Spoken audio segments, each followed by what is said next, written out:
ஜீவநீரோடை ஊழியங்கள் வழங்கும் இதயத்திற்கு இன்று ஒரு சிந்தனை. ஆவியை பெற்றால் தேவன் பரிசுத்தர், நீதிபரர், நியாயம் நிறைந்தவர், உண்மையானவர், அக்கிரமம் வெறுப்பவர், அன்பானவர் என்றெல்லாம் அநேக விதங்களில் நாம் அறிந்திருக்கின்றோம்.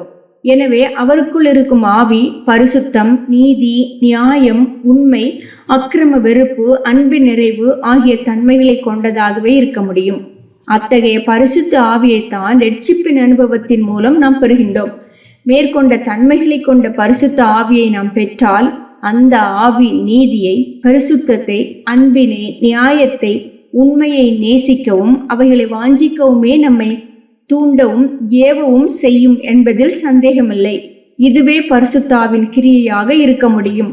எனவே பரிசுத்த ஆவியை நாம் பெற்றுக்கொண்டால் அந்த ஆவியின் தன்மைகளுக்கு ஏற்ப நாம் நீதியை, பரிசுத்தத்தை, உண்மையை, அன்பை, தாழ்மையை வாஞ்சித்து பற்றி கொள்ளுகிறவர்களாக இருக்க முடியும். ஆவியின் நிறைவினால் அது இயற்கையாக நமக்குள் அவசியம் நடக்க வேண்டும். ஆனால் ஆவியின் அபிஷேகத்தை பெற்றதாக அறிக்கையிட்டும் அநேகரின் வாழ்க்கையில் நீதியின் வாஞ்சை இல்லை, உண்மையின் மேல் தாகம் இல்லை, அன்பை குறித்து அக்கறை இல்லை. வெறுப்பு, பொறாமை, கசப்பு, பெருமை, விரோத உணர்வு, கபடம் போன்றவை வாழ்க்கையிலிருந்து விலகவில்லை. இதன் பொருள் என்ன? அவர்களிடம் பரிசுத்த ஆவி இல்லை.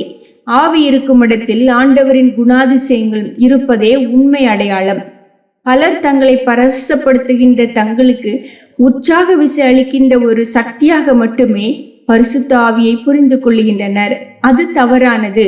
ஆண்டவரின் குணாதிசயங்கள் போல நம்முடைய குணாதிசயங்களும் மாற வேண்டும் என்பதற்காகவே ஆவி அருளப்படுகிறது.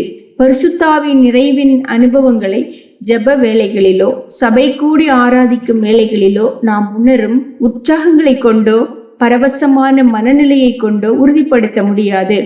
ஆவியின் கனிகளை குறித்து பேசிய அப்போஸ்தலனாகிய பவுல் அங்கே நற்குணங்களையே ஆவியின் விளைபலன்களாக காட்டினான். பரிசுத்த ஆவியினால் நாம் உற்சாகப்பட முடியும், பரவசப்படவும் முடியும். ஆயினும் அவைகள் ஆவியை பெற்றதற்கான இறுதி அடையாளங்கள் அல்ல.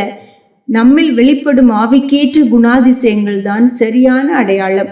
எனவே சில நேரங்களில் நாம் நன்றாக உணர்வதையே ஆவியின் கிரியை என எண்ணாமல் நன்றாக வாழ்வதையே ஆவியின் கிரியையின் விளைவாக எண்ண வேண்டும். சிந்தனைக்கு: இறைவனின் நற்குணங்கள் உன்னிடம் வெளிப்படாத நிலையில் நீ பெற்றதாக எண்ணும் இறை சந்தோஷம் போலியானதே. இறைவனின் நற்குணங்கள் உன்னிடம் வெளிப்படாத நிலையில் நீ பெற்றதாக எண்ணும் இறை சந்தோஷம் போலியானதே.